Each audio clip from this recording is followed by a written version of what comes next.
నమస్తే మా శేషమా. నమస్తమ్మా. ఏమ్మా భోజనాలు ఈరోజు? రాగముద్ద, అన్నము, ఆకుల పప్పు, దొండకాయ తాళింపు, అప్పలము, మజ్జిగ, మిక్చరు, పాలకోవా, అరటిపండు, నీళ్లు. ఓకే అమ్మా, వెరీ గుడ్. భలే చెప్పేస్తివే.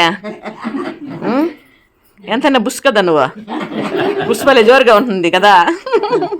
ఏమ్మా నీ పేరు? శేషమ్మ అంటే అర్థమేమి? నాకు అర్థం తెలీదు. పాము. నాగరాజ నాగరాజ, అది శేషమ్మ. అర్థమైందా? ఇట్లాంటివన్నీ ఎవరు అడగలేదు, ఎవరు అడగలే ఇంతవరకు. నేనే పాప ఆత్మరాలు నన్ను అడిగేస్తాను కదా. అవునా కదా? అవునట. ఆవిడ ఒకటి వినపడితే ఇంకోటి వినపడదు పాపం. ఏం చేసేది? జై శ్రీకృష్ణ, జై శ్రీకృష్ణ, జై శ్రీకృష్ణ.